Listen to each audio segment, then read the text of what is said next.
Hello students, welcome back to my YouTube channel. I hope all of you are fine and doing well, preparing well for your board exams.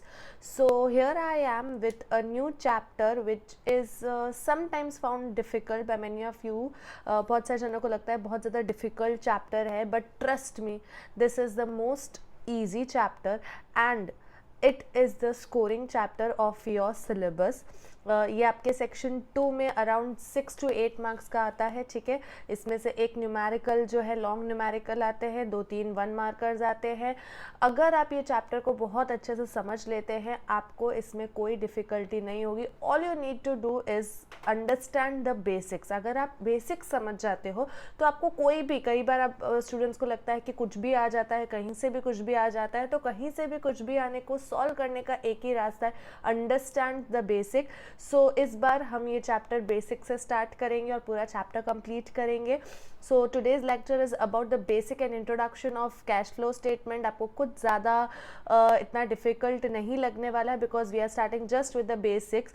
So the chapter is cash flow statement. Okay, अगर हम cash flow statement की बात करें तो cash, हमें पता है हमारे बिजनेस में 2 ट्रांजेक्शन्स होते हैं, एक कैश ट्रांजेक्शन और एक credit transaction. Okay, so this statements just talk about cash flow. Okay, ना फ्लो स्टेटमेंट जस्ट शोज कि कितना आपके फर्म में पैसा आ रहा है और पैसा जा रहा है। That means it talks about the flow. Okay, so flow can be of 2 type, that is inflow and outflow. या तो आपके बिजनेस में पैसा आएगा या तो आपके बिजनेस से पैसा जा रहा है, ठीक है। तो आपको कितना पैसा आपके बिजनेस में आ रहा है और कितना पैसा आपके बिजनेस से जा रहा है वो स्टेटमेंट क्या बताता है, that is cash flow statement बताता है कि आपके बिजनेस में कितना पैसा आया और कितना पैसा गया, ठीक है। अब इसको सॉल्व करने के लिए आपके पास 2 मेथड है, that is direct method and indirect method. Okay, we have 2 methods to this, that is direct and indirect method, but indirect method ही हम लोग करते हैं because direct method is generally deleted from the syllabus. Okay, so we will focus on this indirect method. Simple method है, step by step अगर हम इसको follow करेंगे तो आप लॉन्ग न्यूमेरिकल्स बहुत इजीली, ट्रस्ट में बहुत इजीली सॉल्व कर सकते हो। All you need is dedication, all you need is regularity. अगर आपने रेगुलरिटी इस चैप्टर को प्रॉपरली किया, अगर एक एक कंसेप्ट आपने इसको समझ के करा तो ये चैप्टर बिल्कुल भी आपको डिफिकल्ट नहीं लगने वाला है। In fact you will score well. Okay, so it has indirect 2 methods, that is direct and indirect. Okay, and it has some activities, but before starting to this just remember one thing, that it is prepared under accounting standard 3 revised. It is prepared according to accounting standard 3. don't forget, कई बार viva में आ जाता है, कई बार viva में ये भी आता है। आप बच्चे जो है वाइवा में बहुत ज़्यादा अटक जाते हो। कई बार पूछा जाता है how many method, generally we know method तो एक ही है, ठीक है। बनाने के 2 मेथड है जो हमारे सिलेबस में है, that is indirect method. Okay, and it is prepared as per accounting standard 3, so please remember this for your viva or somewhere in the 1 markers. Fine, then we will move to next topic, that is cash flow activities कितनी होती है, ठीक है। Cash flow की 3 activities है, cash flow की 3 activities है, that is first is operating activity, investing activity and financing activity. आपका जो कैश फ्लो है वो ये इन 3 एक्टिविटीज़ में समअप होगा। आपको एक प्रॉपर फॉर्मेट लर्न करना है या समझना है, दैट्स इट। ओके, और आपको जितने भी आइटम्स है वो इनमें पुट करने हैं। अगर हम स्टार्ट करें first, that is operating activity. Generally what do you understand by operating?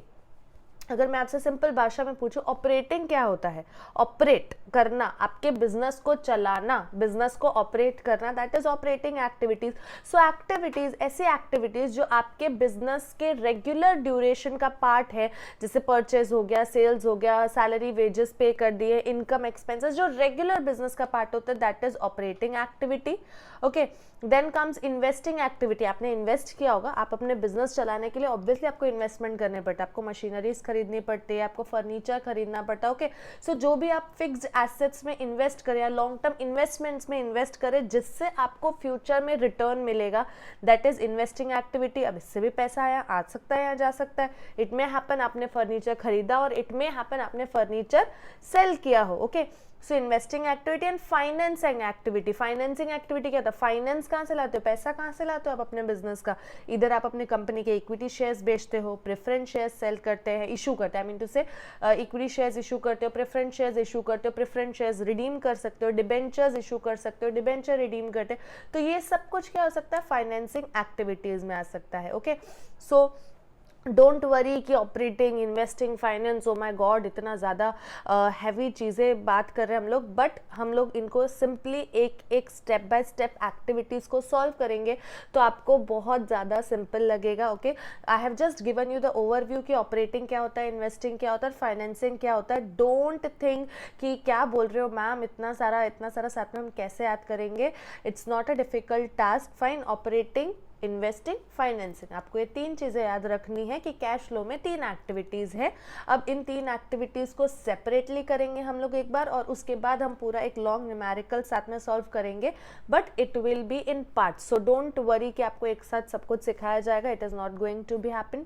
So next let us move to this is operating activities, but before starting operating activities आपको एक फॉर्मेट, जहाँ से ऑपरेटिंग स्टार्ट होता है उससे पहले आपको एक फॉर्मेट याद करना है, दैट इज कि आपको आना है net profit before extraordinary items तक। Okay, this is a format, कई बार 2 मार्कर 1 मार्कर या लॉन्ग न्यूमेरिकल जो आपके 6 मार्क के अंदर आते हैं उसमें पार्ट्स आ जाते हैं। ठीक है, हो सकता है कि पूरा एक सम ना आया हो, पार्ट्स आए हो आपको, जिसमें net profit before extraordinary items find करना हो, या cash flow from investing activity, cash flow from financing activities find करना हो, it may also happen. Okay, so for this it is very important to know this. Fine, so सबसे पहले हम start करेंगे, आपको हमेशा स्टार्ट कहाँ से करना है, ये आपका एक फॉर्मेट है कैश फ्लो स्टेटमेंट का, कैश फ्लो स्टेटमेंट।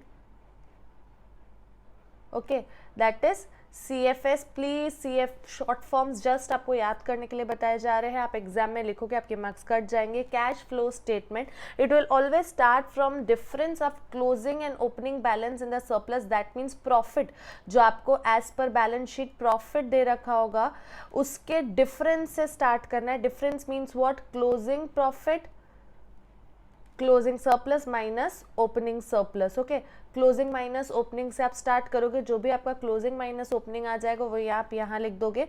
फाइन, अब इसमें आपको कुछ ऐसी चीज़ें ऐड करनी है जो एक्स्ट्रा ऑर्डिनरी आइटम्स हो सकते हैं, जो आपके जनरल बिजनेस का एक्सपेंस एंड इनकम नहीं है। ओके, एक्स्ट्रा ऑर्डिनरी आइटम्स है। अब इनमें क्या चीज़ें ऐड होंगी, these are generally everything I have covered in this. okay, almost ये ऐसी चीज़ें हैं जो ऐड या लेस होती है।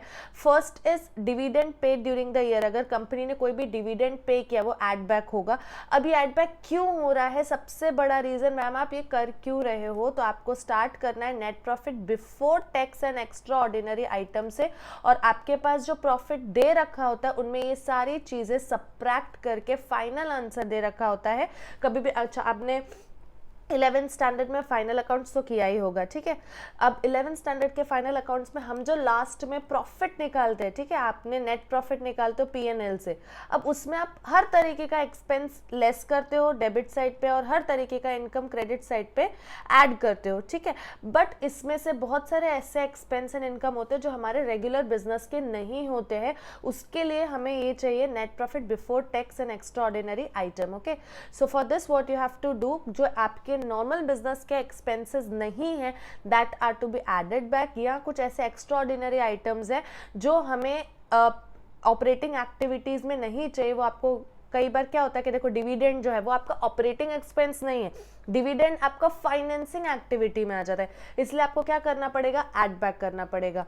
Okay, transfer to general reserve आपका कोई ऑपरेटिंग खर्चा नहीं है, that's why you have to add it back. Okay, so what you have to add back is dividend paid during the year, interim dividend. Now these are the two difference, ये आपको बहुत clearly पता होना चाहिए। ये होता है proposed dividend.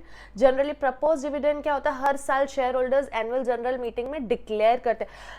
Please try and understand and listen to the points which I am saying. कई बार क्या होता है, ऐसे पॉइंट्स होते हैं जो आप सिर्फ सुनोगे समझ जाओगे, तो कई बार आप 1 मार्कर्स में वाइवा में आप लिख सकते हो। ओके, सो डिविडेंड जो है वो प्रपोज डिविडेंड जो होता है वो एनुअल जनरल मीटिंग में बाय शेयर होल्डर्स डिक्लेयर होता है।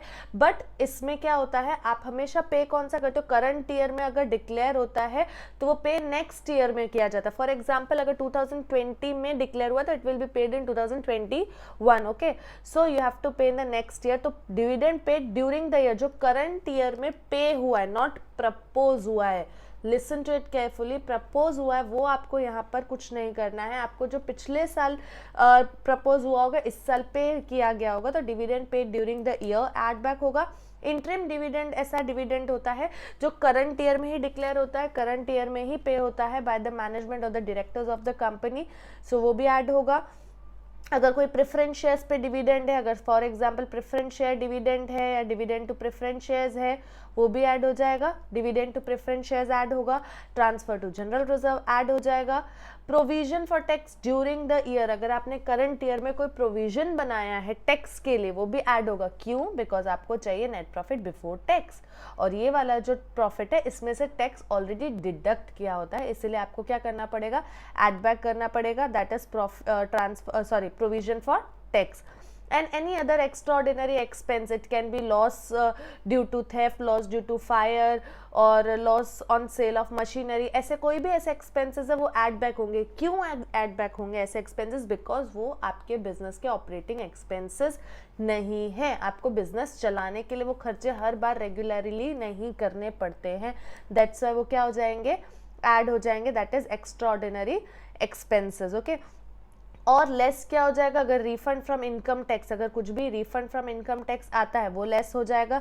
कोई भी एक्स्ट्राऑर्डिनरी इनकम है, जैसे profit on sale of machinery या profit on sale of investment, कुछ भी ऐसी जो आपके रेगुलर बिजनेस की नहीं है, वो ऐसे एक्सपेंसेस ऐड बैक हो जाएंगे। सो दैट इज, आपको अगर आप ये सारी चीज़ें ऐड करते हो, फाइन 1 2 3 4 5 दिस, इसका टोटल आप यहाँ लिखोगे, इन दोनों का टोटल आपके पास फाइनल यहाँ आएगा, इन दोनों को लेस करके जो है वो टोटल यहाँ से लेस होगा, एंड फाइनली आपको इसमें से ये लेस करने पे आपके पास जो वैल्यू आएगी that will be net profit before tax and extraordinary items. Okay, ये आपको सिर्फ फॉर्मेट याद करना है, ऐसे सम्स आएंगे, हम इसके बाद इसके सम्स भी करेंगे ताकि आपको और क्लैरिटी आ जाए कि how do you have to solve it. Okay, but ये फॉर्मेट कैश फ्लो का स्टार्टिंग का फॉर्मेट है, इसके बाद और इसका फॉर्मेट कंटिन्यू होगा जो कि हम कवर करेंगे। बट फर्स्ट हम क्या करेंगे, छोटे छोटे टॉपिक्स कवर करेंगे ताकि आप एक साथ करना आपके लिए बहुत इजी हो जाए। ओके, आई होप यहाँ तक आपको क्लियर होगा। So will start with a sum related to this, so that आपको और क्लियरिटी आ जाए कि एक्चुअली मैम इसको सॉल्व करना कैसे है। Okay, so let us start with a sum. ये मैंने एक सम लिया है जो कि TS ग्रेवाल का सम नंबर 6 है। ये आपके कोई भी पब्लिकेशन ले लो या फिर आपका NCERT ले लो, उसमें ये सारे सम्स ऑलमोस्ट फिगर्स के चेंज होंगे या कुछ एक दो पॉइंट्स चेंज होंगी, लेकिन अगर आप बेसिक इसके सम्स कर लेते हो तो आपको कोई भी सम सॉल्व करने में कोई डिफिकल्टी नहीं होगी। Okay, so let us start with this sum number 6। अब देखो इस सम में आपको क्या दे रखा है, following is extract of balance sheet of mercury limited, equity and liability and equity share capital, 10% preference shares, surplus is given to us. Okay, unpaid dividend 20,000, additional information, calculate net profit before tax and extraordinary item। अब जैसे ये एक सम है, ठीक है, अब ये सम हो सकता है कि आपको बहुत सारे आइटम्स दे दिए, उसके साथ साथ आपको 3 चीज़ें 4 चीज़ें कुछ पूछ लिए 6 मार्क्स में, उसमें से एक चीज़ है कि आपको क्या करना है, net profit before tax and extraordinary item calculate करना है। Okay, so how will start with the format. पहले हम लोग फॉर्मेट प्रिपेयर कर लेंगे। ओके, आपका फॉर्मेट में आपको बनाना है, प्रॉपर फॉर्मेटिंग इज की। ओके, आपको सॉल्व करना है प्रॉपर फॉर्मेट बना के। याद रखें कि आप अपने बोर्ड एग्जाम्स दे रहे हैं, कोई रिवीजन कुछ नहीं कर रहे हैं। ओके, तो अगर आपने पहले से ही हैबिट रखी है प्रॉपर फॉर्मेटिंग करने की तो आपका पेपर टाइम पर कंप्लीट होगा। कई बार आप लोगों को यही लगता है कि मैम अकाउंटेंसी का पेपर बहुत लेंदी होता है, अकाउंटेंसी का पेपर ऑलमोस्ट छूट ही जाता है, तो छूटेगा इसीलिए बिकॉज आपने जब भी प्रैक्टिस करी है तब तो आपने फॉर्मेटिंग बनाए नहीं है, फॉर्मेट्स प्रॉपरली प्रिपेयर नहीं किए हैं, और एग्जाम के टाइम पर हम प्रॉपर फॉर्मेट्स प्रिपेयर करने जा लगाते हैं तब हमारा टाइम वेस्ट होता है। ओके मतलब टाइम वेस्ट नहीं होता है, इनफैक्ट आपको वो हैबिट होनी चाहिए कि अगर वो सम 20 मिनट्स में कंप्लीट करना है तो वो 20 मिनट्स में विथ फॉर्मेट कंप्लीट होना चाहिए। Okay so particulars,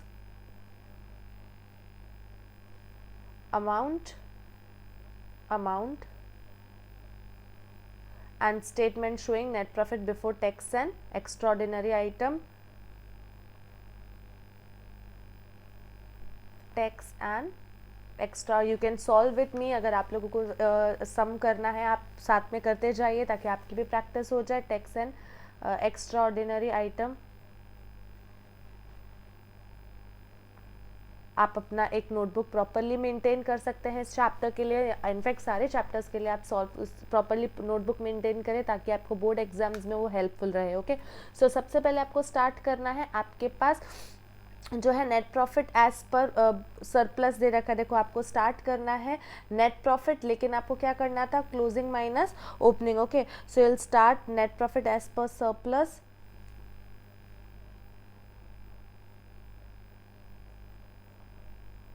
as per surplus, और आपका ये हो जाएगा closing profit minus opening profit. अब आप देखिए आपके पास सरप्लस दे रखा है क्वेश्चन में यहाँ पर। अब आपके पास याद रखें कि आपको ये ईयर देखना है, कई बार कंफ्यूजन के लिए यहाँ पे पहले क्लोजिंग और ओपनिंग है, कई बार एग्जाम में पहले ओपनिंग फिर क्लोजिंग, मतलब प्रॉपरली आप ईयर देखेंगे तो ईयर देखो 2022 है और ये 2021 है, that means this is opening year and this is closing year. तो दिस आपका ओपनिंग प्रॉफिट हो जाएगा 4 लाख और आपका क्लोजिंग प्रॉफिट हो जाएगा 7,20,000। सो 7,20,000 minus 4 lakh will give you 3,20,000। so your profit beginning, तो ये आप बाहर वाले कॉलम में लिख दे 3,20,000। ओके अब कुछ चीज़ें इसमें ऐड होंगी और कुछ चीज़ें लेट्स होंगी, लेकिन आपको एक थंब रूल हमेशा याद रखना, always solve the adjustments first, हमेशा एडजस्टमेंट पहले सॉल्व करें। तो अगर आप एडजस्टमेंट सॉल्व करेंगे तो इसके एडजस्टमेंट में देखिए क्या दे रखा है, फर्स्ट एडजस्टमेंट हमारे पास है propose dividend on equity share for the year 2021 and 2021 and 21-22 1,60,000 and 2 lakh. अब आपको याद हो तो मैंने 2 मिनट पहले आपको कुछ समझाया था कि आपको प्रपोज्ड डिविडेंड, जो आप डिविडेंड डिक्लेयर करते हैं करंट ईयर में डिक्लेयर होता है, पे वो नेक्स्ट ईयर में होता है।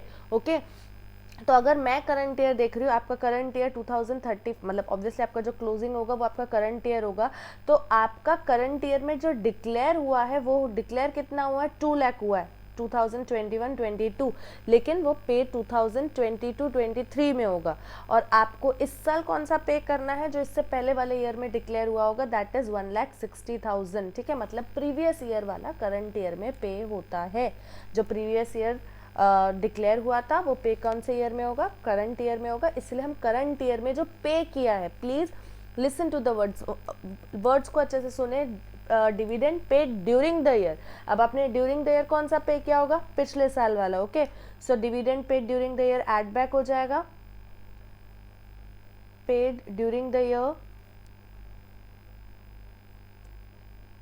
अब आपने कितना डिविडेंड पे किया होगा, 1,60,000 आपने पे किया होगा। व्हाट अबाउट करंट ईयर्स, वो करंट ईयर सिर्फ डिक्लेयर हुआ है, वो आपकी कंटीजेंट लायबिलिटी है, इसलिए यहाँ पर कहीं नहीं आएगी क्योंकि वो आपने अभी तक पे ही नहीं किया। कैश फ्लो से तो जा ही नहीं ना, पैसा तो जा ही नहीं रहा, पे नहीं किया तो कैश नहीं जाएगा। वो आपकी एक कंटीजेंट लायबिलिटी है जो आपको नेक्स्ट ईयर पे करनी है, इसलिए इसमें कैश फ्लो में आपको वो नहीं लिखना है। अब आप क्या लिख दें, dividend paid during the year. ठीक है, करंट ईयर में जो आपने डिविडेंड पे किया 1,60,000 का, तो first one adjustment is done. Second adjustment, interim dividend paid on equity. ठीक है, अब आपने इक्विटी पे अगर 40,000 का डिविडेंड पे कर, तो जब भी आप इक्विटी पे डिविडेंड पे करें, आपका दिमाग में एक बात क्लिक हो जानी चाहिए कि अगर इक्विटी शेयर होल्डर्स को पे करें मतलब प्रेफरेंस शेयर होल्डर को तो डिविडेंड मिलना ही चाहिए, राइट। इट्स अ रूल, आपने आज तक सीखा होगा और नहीं सीखा तो कोई बात नहीं, आज सीख लो कि इट्स अ रूल कि अगर हम इक्विटी शेयर होल्डर को डिविडेंड दे रहे हैं, दैट मीन्स हमारे पास इतना प्रॉफिट तो रहा ही होगा कि हमने प्रेफरेंस शेयर होल्डर्स को डिविडेंड पे किया ही होगा। अगर मैं इक्विटी शेयर होल्डर को पे करूँ, मेरे पास इतना प्रॉफिट है कि मैं प्रेफरेंस शेयर वालों को भी पे किया होगा, तो नहीं भी बोला है कुछ भी। देखिए क्वेश्चन में कहीं पर भी प्रेफरेंस डिविडेंड की बात नहीं करी है, but it is logical if you are paying to equity share holders, आप ऑटोमेटिकली आपने प्रेफरेंस शेयर्स होल्डर को पे किया ही होगा। तो जब भी आपके पास एक एडजस्टमेंट आए ना, interim dividend paid to equity shares या dividend paid to equity shares, that means you have paid the dividend to preference shares also, ठीक है। तो आप पहले तो इसे कर ले, interim dividend paid during the year equity shares. Interim dividend मैंने आपको अभी अभी सिखाया था, इंटरिम डिविडेंड क्या होता है, करंट ईयर में डिक्लेयर होता है, करंट ईयर में पे होता है, okay. So it is interim dividend paid. अब आपने इंटरिम डिविडेंड कितना पे किया होगा, आपने पे किया होगा 40,000, ओके। अब आपने 40,000 का इंटरिम डिविडेंड पे करते हो, जैसे ही आप इक्विटी शेयर्स को डिविडेंड पे कर रहे हैं, स्ट्रेट प्रेफरेंस शेयर्स का डिविडेंड भी ऐड बैक कर ले। ये सब हम ऐड बैक क्यों कर रहे हैं, बिकॉज हमें चाहिए tax before, sorry net profit before tax and extraordinary items, और ये सब एक्स्ट्राऑर्डिनरी आइटम्स है जो मैंने प्रॉफिट में ऑलरेडी सब्ट्रैक्ट कर दी होंगी। अब मैं क्या कर रही हूँ, ऐड बैक कर रही हूँ to get the profit before extraordinary items, okay. अब अगर आप प्रेफरेंस शेयर्स देखें तो आपके पास देखो क्लोजिंग पे किया जाता है। अब आपके पास 6 लाख, दोनों ही 6 लाख है। 6 लाख के ऊपर अगर आपको प्रेफरेंस रेट हमेशा दे रखा होगा, इसमें 10% दे रखा है, अगर आपको क्लियरली नहीं दिख रहा है, बट दिस इज 10%, ओके। तो 10% 6 लाख का हो जाएगा 60,000। So dividend to preference shares भी ऐड हो जाएगा,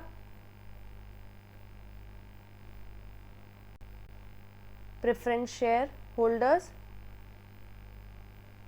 दैट इज 60,000, ये भी ऐड कर लिया, ठीक है। अब दोनों ही एडजस्टमेंट हो गए। एक बार आप बैलेंस शीट चेक कर लीजिए, कुछ उसमें से रह जा रहा है तो इक्विटी शेयर का इसमें कोई ऑपरेटिंग में कुछ लेना देना नहीं है, dividend already paid, preference shares का डिविडेंड ऑलरेडी पेड, सरप्लस का एडजस्टमेंट हम ऑलरेडी कर चुके हैं, ठीक है।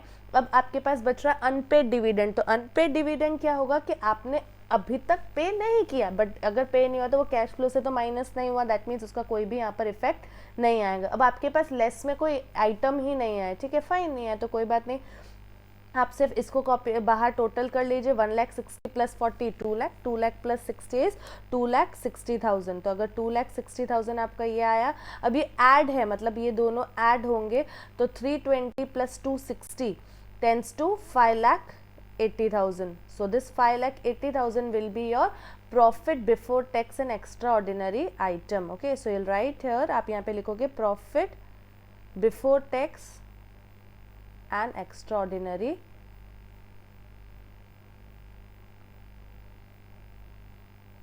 items।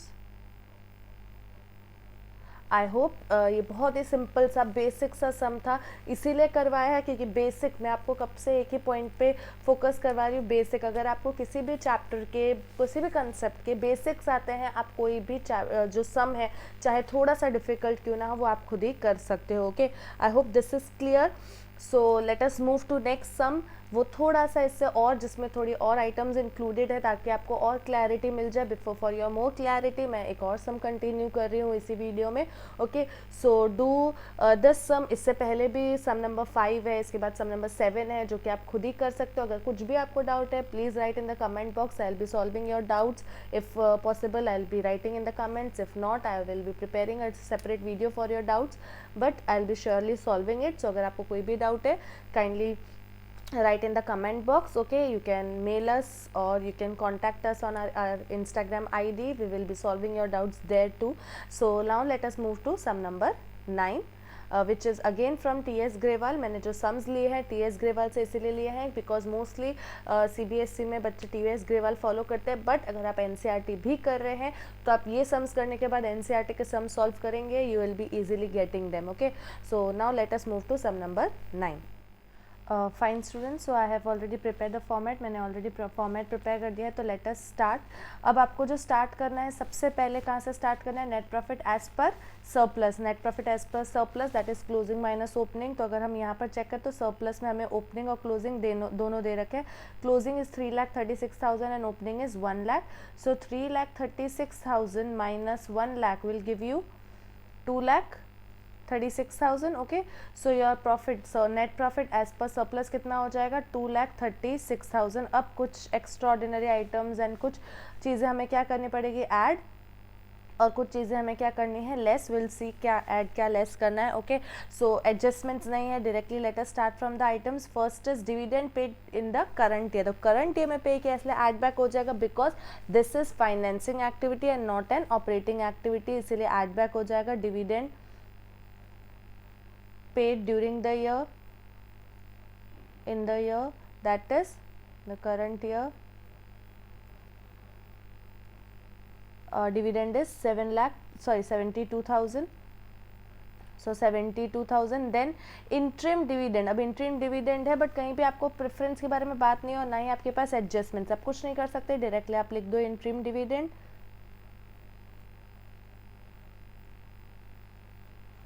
Interim dividend paid. Now interim dividend paid will be 90,000. Then you are having transfer to general reserve. अब या कोई भी रिजर्व में अगर आपने ट्रांसफर किया ऐड बैक होगा, बिकॉज वो आपके जनरल बिजनेस का एक्सपेंस नहीं है. Okay, and this is not an operating activity. So transfer to reserve, transfer to reserve is 1 lakh. Then you are having provision for tax, that means tax provision for tax add back हो जाएगा before, because we want net profit before tax. Okay, so provision for tax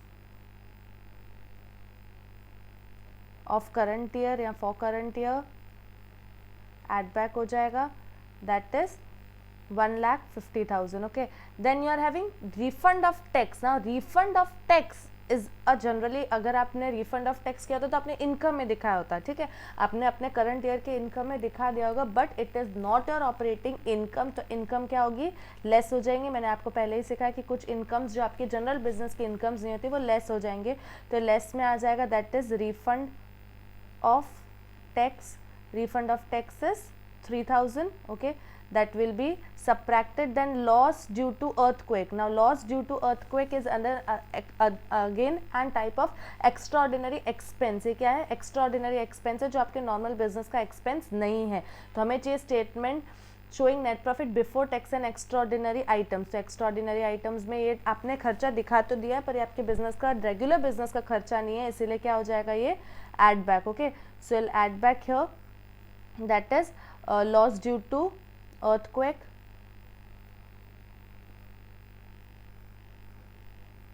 that is 2 lakh rupees. So adding 2 lakh. And then insurance proceeds from earthquake disaster. ठीक है, हमें क्या मिला, insurance मिला है. Insurance proceeds, ये भी हमारे जनरल बिजनेस का इनकम नहीं, आपको मिला होगा ना, ये आपकी इनकम है, आपने जनरली अपने प्रॉफिट में इसको ऐड कर लिया होगा, बट ये आपके रेगुलर बिजनेस का इनकम नहीं है, इसीलिए लेस हो जाएंगी. इनकम्स लेस क्यों हो रही है, क्योंकि ये मेरी इनकम मेरे प्रॉफिट को ऐड कर दिया होगा, प्रॉफिट तो इंक्रीज हो गया होगा, but it is not an operating income, इसलिए आपका प्रॉफिट कम हो जाएगा, इसलिए लेस हो जाएगा. Insurance proceeds from earthquake disaster,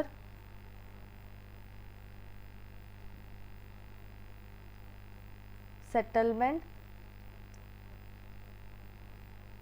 please आपके बोर्ड एग्जाम्स में आप सारी चीज़ें इन डिटेल प्रॉपरली लिखें ताकि कहीं भी आपके मार्क्स कटने के कोई चांसेस नहीं हो. That is 1 lakh rupees. Okay, so अब आप इनको ऐड करें, 72,000, 90,000, 1 lakh, 1,50,000 and 2 lakh.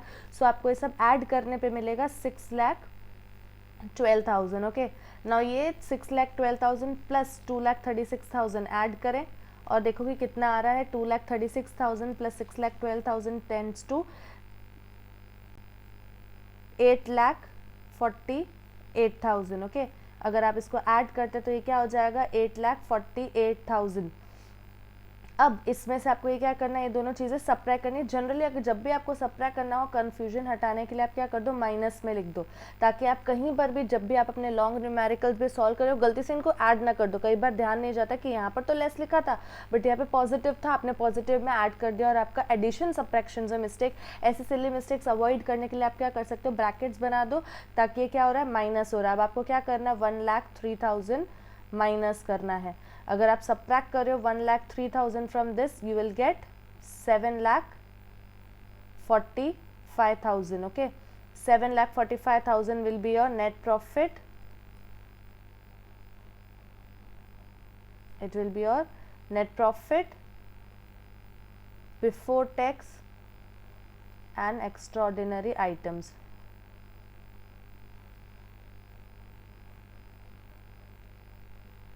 Fine, this is your final answer. I hope this is clear to you. ये कंसेप्ट आपको अब समझ में आ गया होगा कि बहुत सिंपल है। एक्स्ट्रा ऑर्डिनरी आइटम्स मतलब अगर आपने कोई भी डिविडेंड पे किया because of financing activity, operating activity नहीं है, वो आपको ऐड बैक करने हैं। कोई ट्रांसफर टू रिजर्व्स किए हैं, प्रोविजन फॉर टैक्स किया है, कोई भी extraordinary expenses, extraordinary expense जो जनरल बिजनेस का खर्चा नहीं, कोई भी loss on investment, loss on sale of furniture, loss due to earthquake है, लॉस ड्यू टू फायर है, ऐसा कोई भी खर्चा जो कैपिटल एक्सपेंस है। आपको कैपिटल एक्सपेंस पता होगा, अगर नहीं पता होगा तो let me know in the comment box, I will be solving your doubt of capital expenses. Then loss due to कोई भी अगर ऐसा बड़ा लॉस है तो वह एड बैक हो जाएगा और सब्ट्रैक्ट क्या हो जाएंगे, एक्स्ट्रा ऑर्डिनरी इनकम्स या कोई भी टैक्स रिफंड आ रहा है वो सब्ट्रैक्ट हो जाएंगे। अगर वो एड लेस करोगे तो आपके पास आ जाएगा net profit before tax and extraordinary items. I hope this is clear to you. अगर क्लियर है तो सॉल्व करें, और भी दूसरे सम्स आप एनसीईआरटी में से सॉल्व कर सकते हैं। टीएस ग्रेवाल में 5 to 9 या 10 तक जो है वो इसी के सम्स है, वो सॉल्व करें, कोई और पब्लिकेशन से सॉल्व करें and do bring your doubts. I hope this topic is clear to you. I will be coming in the next video with continuing the further topic of operating activities. Operating activities खत्म नहीं है, this is a short part of operating activities. Further we will continue with operating activities. Till then practice the sums whatever I have taught in the today's lecture. Thank you.